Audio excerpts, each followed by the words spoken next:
গুজরাট টাইটান্সকে একদম পাত্তাই দিল না ধোনিরা। তাদের ঘরের মাঠে গুজরাটকে এক কথায় বলা চলে হেলায় হারিয়ে দিল ধোনির চেন্নাই।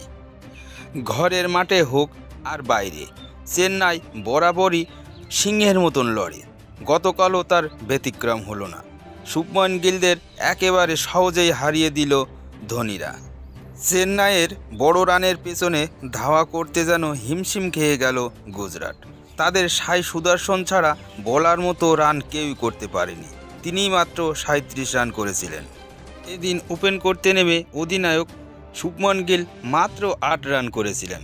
পাশাপাশি ঋদ্ধিমান সাহা করেছিলেন 21 রান।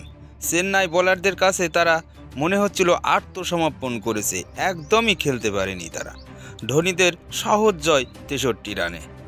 তবে এদিন চেন্নাইয়ের চেপক স্টেডিয়ামের দর্শকদের খুব আশা ছিল থালাপাতি মহেন্দ্র সিং ধোনির হেলিকপ্টার শট দেখবেন, কিন্তু সেই আশা তাদের আর পূরণ হলো না।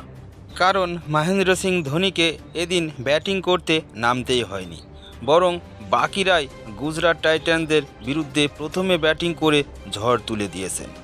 206 রানের পাহাড় সমান স্কোর খাড়া করেছেন গুজরাটের সামনে। এদিন টসে জিতেছিলেন গুজরাট আর প্রথমেই ব্যাটিং করতে পাঠায় চেন্নাইকে।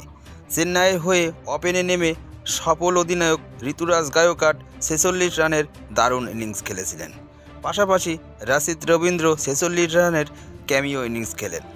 দুজনেই আক্রমণাত্মক ঢঙে ব্যাটিং করে শুরুতেই ভালো জায়গায় পৌঁছে নিয়ে গিয়েছিলেন দলকে।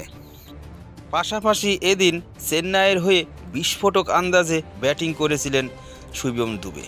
তিনি 23 বলে করেছিলেন 51 রান, যার মধ্যে রয়েছে 5টি ছক্কা এবং 2টি চার। শিবমের সাইক্লোন ব্যাটিংয়ের চাপে পড়ে গিয়েছে গুজরাটের বোলাররা।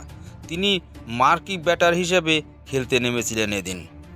তবে শেষের দিকে চেন্নাই দলের ড্যারি মিচেল 24 রান করে দলকে আরও শক্ত জায়গায় পৌঁছে দিয়েছিলেন। গুজরাট বোলারদের হয়ে একটি উইকেট নিয়েছিলেন রশিদ খান, একটি করে উইকেট নেন সাই কিশোর ও একটি করে উইকেট নিয়েছিলেন মোহিত শর্মা।